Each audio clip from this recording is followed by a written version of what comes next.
నిన్న వీడియోలో అన్ని ఉప్మాలు లాంటి రెసిపీలు చేస్తున్నారు. నాన్ వెజ్ చేయండి అక్క, మేము ట్రై చేస్తామని కామెంట్స్ పెడుతున్నారు. నేను ప్యూర్ వెజిటేరియన్ అండి. నాన్ వెజ్ మించి బలాన్ని ఇచ్చి పొట్టలో అస్సలు గ్యాస్ రాకుండా మీకోసం ఈరోజు శనగల కర్రీ చపాతీ రెసిపీ చూపిస్తాను. 1 కప్పు కాబూలీ శనగలు అంటారు కదా, తెల్ల శనగలు. వాటిని ముందు రోజు రాత్రి నానబెట్టుకుని ఉదయాన్నే ఇలా కుక్కర్లో ఉడికించేస్తాను. ఈ శనగల కూర తింటే పొట్టలో గ్యాస్ రాకుండా మంచి ఫైబర్ కోసం చిన్నగా కట్ చేసుకున్న 2-3 క్యారెట్ ముక్కలను వేసి 4-5 విజిల్స్తో ఉడికించుకోవాలి.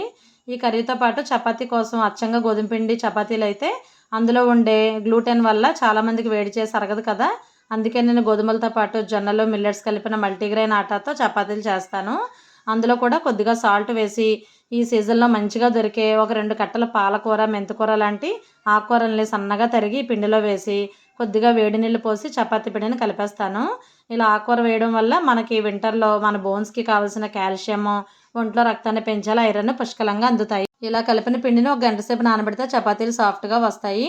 శనగల కర్రీ కోసం స్టవ్ వెలిగించి బాండీలో 2 స్పూన్లు ఆయిల్ వేసుకుని అర స్పూన్ షాజీరా, ఒక సన్నగా కట్ చేసుకుని 1 పెద్ద కప్పు ఉల్లిపాయ ముక్కలు, డైజెషన్ ఇంప్రూవ్ చేసే 2-3 క్యాప్సికమ్ ముక్కల్ని వేసి వేయించుకోవాలి. ఈ లోపు 4 టమాటాలని మిక్సీలో మెత్తగా గ్రైండ్ చేసి ఉల్లిపాయ క్యాప్సికమ్ వేగిన తర్వాత టమాటా గుజ్జును వేసి కాసేపు ఉడికించుకోవాలి.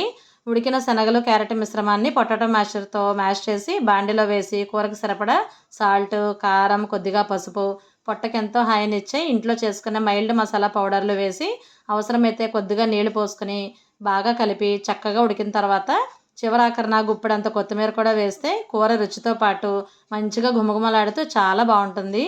ఇలాంటి మంచి ప్రోటీన్ కర్రీస్లోకి నూనెలో వేయించిన పూరీలు, గ్లూటెన్ ఎక్కువగా ఉండే గోధుమ పిండి చపాతీల కన్నా ఇలా మల్టీగ్రెయిన్ చపాతీలని ఆకుకూరతో చేసుకుంటే తింటే మనకి శరీరానికి ఆ రోజుకి సరిపడా ప్రోటీన్స్, విటమిన్స్, ఐరన్, కాల్షియం ఇవన్నీ ఒకే ఒక బ్రేక్ఫాస్ట్లో వచ్చేస్తాయి. ఇలాంటి రెసిపీస్ వారానికి 2-3 సార్లు అయినా చేసుకుని తింటే హెల్త్కి చాలా మంచిది. మీరు చపాతీలను ఎలా చేస్తారో కామెంట్ పెట్టండి. వీడియో నచ్చితే లైక్ చేయండి.